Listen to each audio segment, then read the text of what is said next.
Hello guys, welcome back to UPSC Grip and we hope all of you are doing well.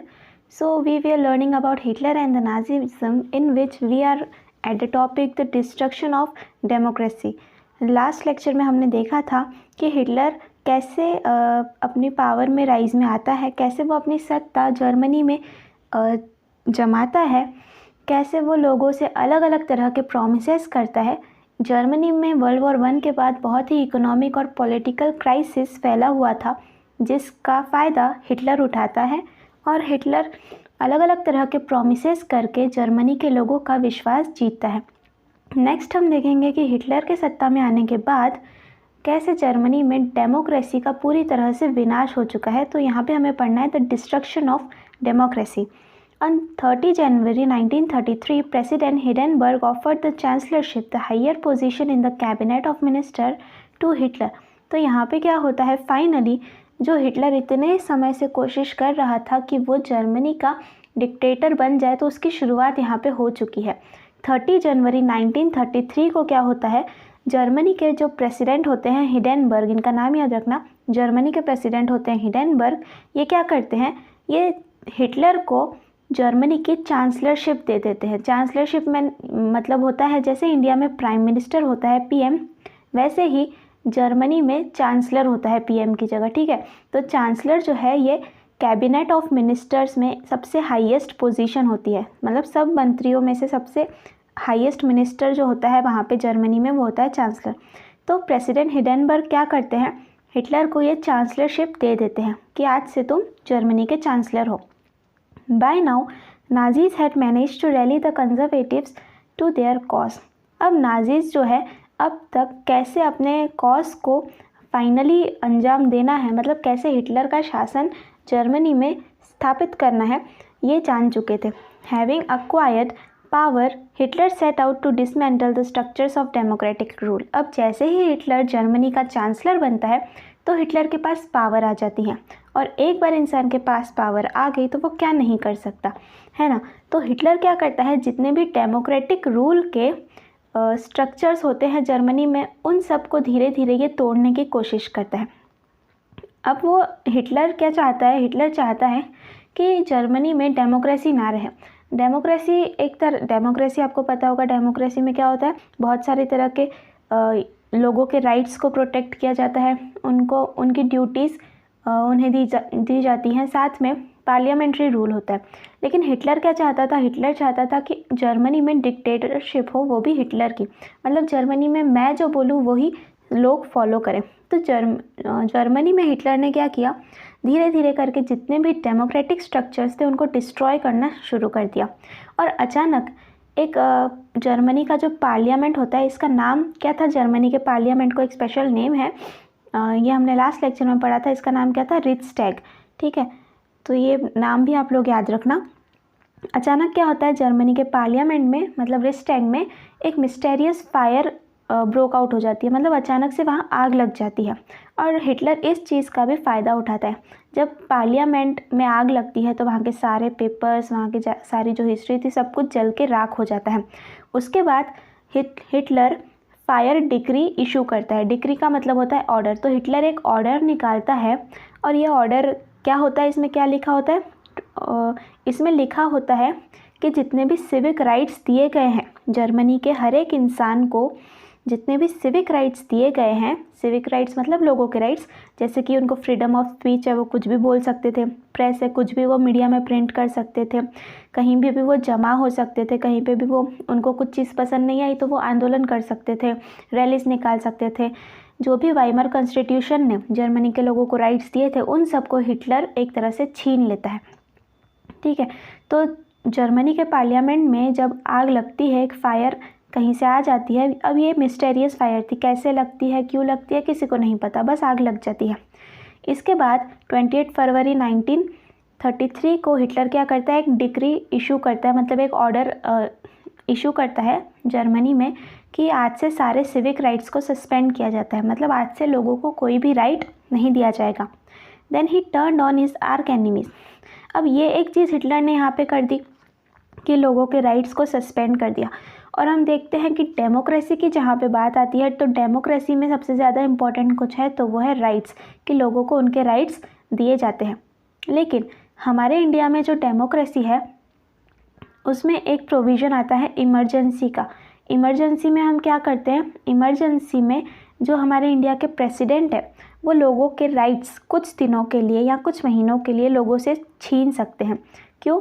तो लोगों की ही भलाई के लिए। मान लो कोई, जैसे अभी कोरोना आया था, कोरोना में भी लोगों के राइट्स, मतलब बाहर नहीं जा सकते थे वो, है ना, ऐसे जो कुछ राइट्स है वो छीन लिए गए थे, ये लोगों की भलाई के लिए ही थे। तो उसी को इंडिया में इमरजेंसी कहते हैं कि इमरजेंसी के टाइम पे लोगों के राइट सस्पेंड किए जा सकते हैं। बट हिटलर ने ये क्या किया, हिटलर ने हमेशा के लिए ही लोगों के राइट सस्पेंड कर दिए। तो ये एक बात आप लोग याद रखना कि हमने इंडिया में जो ये राइट्स को सस्पेंड करने वाला प्रोविज़न लिया है इमरजेंसी में, वो हमने जर्मनी से ही उठाया, जर्मनी के कॉन्स्टिट्यूशन से ही हमने उठाया था, ठीक है। बट हिटलर ने यहाँ पे सिर्फ इमरजेंसी में ही नहीं बल्कि हमेशा के लिए ही लोगों के राइट सस्पेंड कर दिए। फिर वो अपने आर्क एनिमीज़ पर आता है, मतलब कम्युनिस्ट लोग पर। हिटलर, हमने देखा हिटलर कैसा था, हिटलर बिल्कुल ही डिक्टेटरशिप में फॉलो करता था। कम्युनिस्ट लोगों को वो फिर बिल्कुल भी पसंद नहीं करता था, ना कम्युनिस्ट को पसंद करता था, ना वो डेमोक्रेटिक लोगों को पसंद करता था। तो जितने भी उसके दुश्मन थे, चाहे वो कम्युनिस्ट हो, चाहे डेमोक्रेटिक लोग हो, चाहे वाइमर कॉन्स्टिट्यूशन को फॉलो करने वाले हों, सबको उन्होंने कॉन्सेंट्रेशन कैंप्स में भिजवा कर उन सबको मार दिया। अब कॉन्सेंट्रेशन कैंप्स क्या होते थे, यहाँ पे आपको कॉन्सेंट्रेशन कैंप की डेफिनेशन दी हुई है, a camp where people were isolated and detained without due process of law. Typically it was surrounded by electrified barb with fences. अब ये क्या होता है कॉन्सेंट्रेशन कैंप, ये एक ऐसी जगह होती थी जो चारों तरफ से, हम कहते हैं, बिजली की तारों से घिरी हुई होती थी, और यहाँ पे लोगों को लाया जाता था और लोगों को मार दिया जाता था, ठीक है। ये सब हिटलर ही करता था, और ऐसी बर्बरता भी हिटलर ने जर्मनी में दिखाई है। The repression of the communist was severe. अब हिटलर ने जो कम्युनिस्ट लोगों को मारने के लिए पहल की थी वो बहुत ही ज़्यादा सेवियर थी, बहुत ही ख़तरनाक थी। Out of surviving 6800 arrest files of Dusseldorf, a small city of 500,000 people, 1440 where those of communist alone. तो एक सिटी है जर्मनी में छोटी सी, जिसमें लगभग आधे मिलियन लोग रहते हैं। अब उस सिटी का नाम क्या है, डसेल्डॉर्फ। अब डसेल्डॉर्फ में लगभग 6808 लोगों को उसने अरेस्ट करवाया, और इन 6808 में से 1440 मतलब 1500 के आसपास लोग जो थे वो कम्युनिस्ट लोग थे, जो लोग हिटलर को पसंद नहीं करते थे। तो ऐसे लोगों को उसने मरवा दिया। They were however only one among the 52 type of victims persecuted by the Nazi across the country. अब 52 टाइप्स ऑफ विक्टिम्स थे, मतलब 52 टाइप के ऐसे लोग थे जिनको हिटलर पसंद नहीं करता था। जैसे कम्युनिस्ट एक टाइप हो गया, फिर सोशलिस्ट एक टाइप हो गया, कैथोलिक्स एक टाइप हो गया, उसके बाद ज्यूस लोग जो थे उनको भी हिटलर पसंद नहीं करता था। तो ऐसे अलग अलग लोग जो हिटलर के खिलाफ थे या जिनको हिटलर पसंद नहीं करता था, उन सबको हिटलर ने मरवा दिया। On March 3, 1933, the famous Enabling Act was passed. 3 मार्च 1933 को एक फेमस एक्ट पास किया गया जिसका नाम था इनेबलिंग एक्ट। अब ये इनेबलिंग एक्ट जो था, इसने क्या किया, ये हिटलर ने ही पास किया था। 3 मार्च 1933 को ये पास किया गया था, ठीक है। और इसमें हिटलर ने क्या बोला कि आज से मैं जर्मनी का डिक्टेटर हूँ, ठीक है। तो इस एक्ट से फाइनली हिटलर ने खुद को जर्मनी का डिक्टेटर बना लिया था। तो ये आप याद रखना, इनेबलिंग एक्ट था, कब का था, 3 मार्च 1933 का था। It gave Hitler all powers to sideline parliament and rule by decree. अब इस एक्ट से तो हिटलर ने साफ साफ बोल दिया कि मैं ही जर्मनी का तानाशाह हूँ, मैं ही जर्मनी का राजा हूँ, जर्मनी पे सिर्फ मेरी चलेगी। तो पार्लियामेंट की तो कोई बात ही नहीं आई भाई, क्योंकि पार्लियामेंट में क्या होता है, सब लोग मिलकर डिसाइड करते हैं, सारे मिनिस्टर्स जो है बैठते हैं, सब अपोजिशन वगैरह भी बैठते हैं, मिलकर डिसाइड करते हैं। बट इस इनेबलिंग एक्ट से हिटलर ने क्या बोल दिया, मैं ही जर्मनी का तानाशाह हूँ, डिक्टेटर हूँ। मतलब अब पार्लियामेंट की कोई ज़रूरत ही नहीं थी, तो पार्लियामेंट को पूरी तरह से हिटलर ने हटा दिया। All political parties and trade unions were banned except for the Nazi party and it affiliates. जितने भी पॉलिटिकल पार्टीज़ थी, मतलब जो अपोजिशन पार्टीज़ थी, उन सब को हिटलर ने बैन कर दिया, और सिर्फ नाजी पार्टी ही थी जो जर्मनी में रूल कर रही थी। साथ में जो नाजी पार्टी के सपोर्टर्स थे वो भी जर्मनी में रूल कर रहे थे, या फिर जर्मनी में थे, जो हमेशा नाजी पार्टी को सपोर्ट करते रहते थे। The state established complete control over the economy, media, army and judiciary.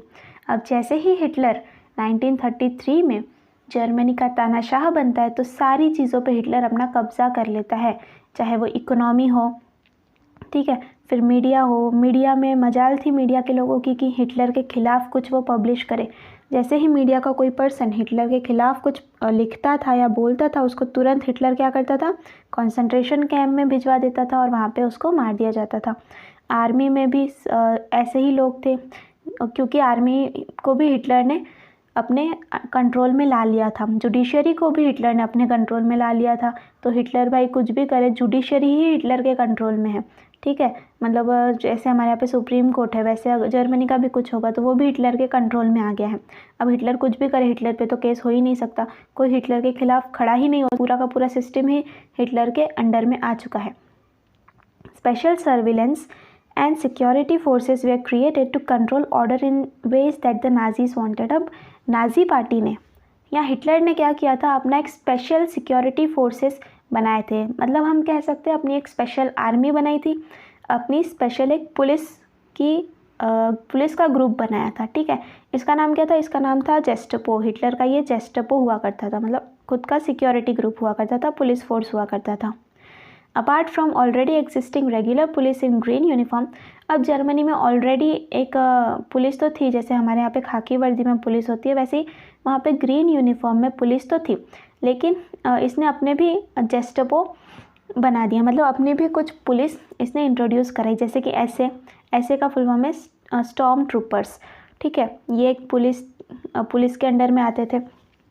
This included the जेस्टपो, इसमें जेस्टपो थे मतलब सीक्रेट स्टेट पुलिस थे, एसएस थे, एसएस मतलब जो प्रोटेक्शन स्क्वाड्स थे, बॉडीगार्ड वगैरह वो थे, क्रिमिनल पुलिस थे और सिक्योरिटी सर्विस थी। क्रिमिनल पुलिस थी और सिक्योरिटी सर्विस, मतलब ये अलग अलग पुलिस के ही पार्ट्स हैं। कौन कौन से, ये स्टॉर्म ट्रूपर्स हो गया, जेस्टपो हो गया, एसएस हो गया, क्रिमिनल पुलिस हो गया और सिक्योरिटी सर्विस हो गया। It was the constitutional powers of this newly organised forces that gave the Nazi states its reputation as the most dreaded criminal state. यहाँ पे क्या होता है, ये सारी पुलिस फोर्स की वजह से जो न्यूली ऑर्गेनाइज्ड स्टेट था, मतलब जो जर्मनी था, उसको मोस्ट ड्रेडेड क्रिमिनल स्टेट बोला गया। बाकी का जो वर्ल्ड है वो जर्मनी को सबसे ज़्यादा खतरनाक क्रिमिनल स्टेट बोलता था। क्यों ऐसा, क्योंकि जैसे ही जर्मनी में हिटलर के खिलाफ एक भी आवाज़ उठी, हिटलर के जो पुलिस फोर्सेस थे वो उस पर्सन को या उस ऑर्गेनाइजेशन को उठाते थे डायरेक्ट और उसको मार डालते थे, ठीक है। तो ऐसा खतरनाक शासन, ऐसा खतरनाक लॉज किसी भी कंट्री में देखने को नहीं मिलता था जो हिटलर ने अपनाया था। People could now be detain in Gestapo torture chambers.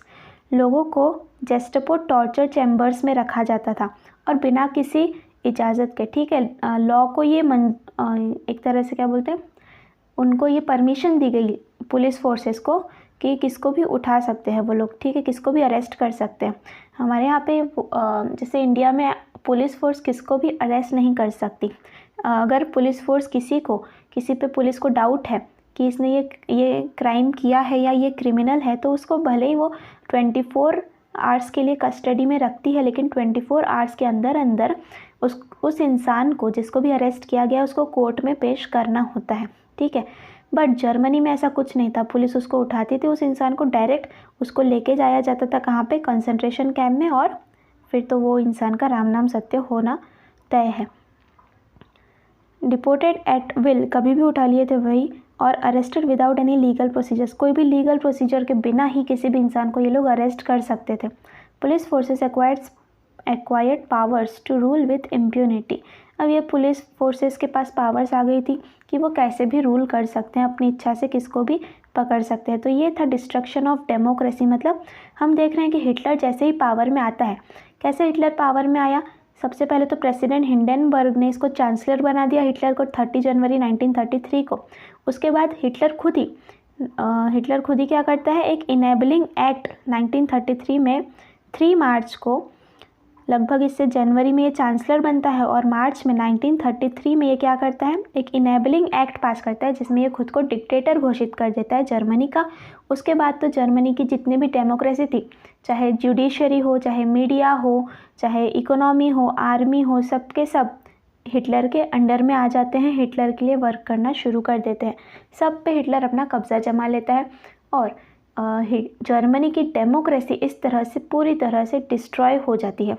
So next हमारा जो टॉपिक है वो है रिकंस्ट्रक्शन, मतलब हिटलर अपना कैसे शासन जर्मनी में जमाता है, कैसे वो रिकंस्ट्रक्ट करता है अपनी सोच को, कैसे वो जर्मनी के लोगों को देता है।